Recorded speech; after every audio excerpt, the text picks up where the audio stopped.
A fourth Lombardi trophy is headed to one Patriot Place.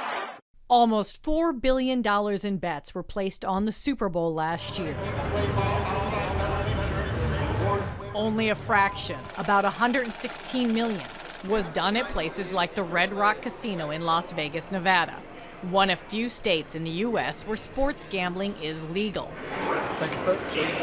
The rest, illegal and offshore. For decades, America's major pro sports leagues, including the NFL, NBA, and MLB, have aggressively opposed expanding legalized sports betting, saying it would threaten the integrity of the game. They've joined a lawsuit to try to block New Jersey from offering it. I know their official position is that they want to sue us and they don't want sports betting. What they really believe is hard for me to figure out because it's tremendously hypocritical. But this much is clear. The NFL, NBA, and MLB have partnered with and invested in companies that serve the gaming and bookmaking industries. In other words, straight-on sports gambling. It's a critical part of their future revenue. Can't ignore that. The leagues declined to comment for this story, but Jeff Ifrah, a DC-based attorney who specializes in gaming laws, says the league deals show that they're warming up to the idea of legalized sports betting in the United States, which is already popular and legal in Europe. You've got a potential captive fan base that's watching games on their phones. And how are they watching those games? Some of those games are being live streamed through the betting apps that they follow because they want to wager while they're watching the game. So you want an all-in-one solution. So that necessitates a relationship with these regulated betting entities overseas. The partnerships are all about gathering data. Take the NFL's deal with Sportradar.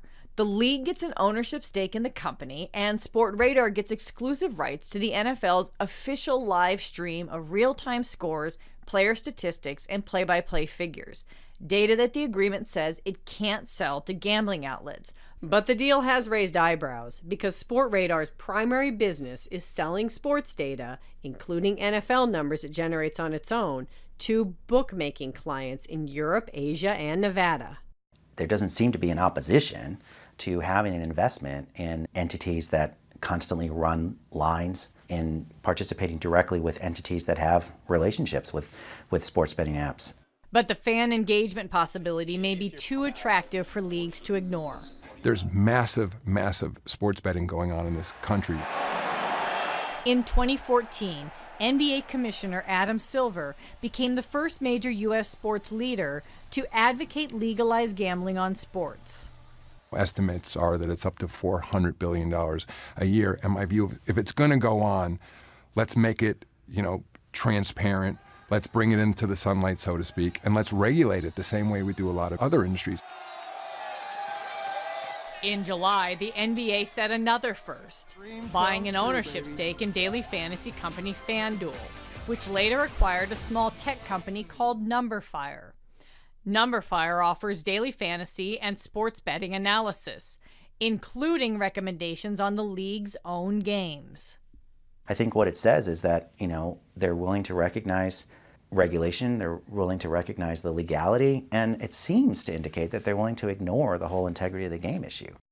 As for Major League Baseball, it recently partnered with a London-based company called Sport Integrity Monitor to check betting lines to spot fixed games. Sport.im's parent company sets odds for foreign bookmakers. They're making all these, moral arguments essentially about why, sports betting shouldn't be allowed.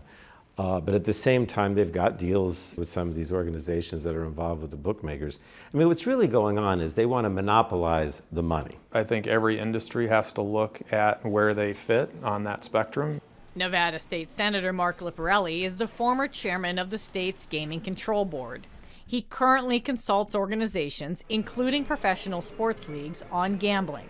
Why do you think the NBA has been public about this and the others have really shied away from talking about these relationships? I think they're probably in a phase of analysis right now. Where does this fit, and if it's going to be legalized, what's our position? And I think clearly the leagues are looking at it from the perspective of this is a business. It's a thriving business in many markets. I think everybody that's in that ecosystem has to be ready, including the sports leagues.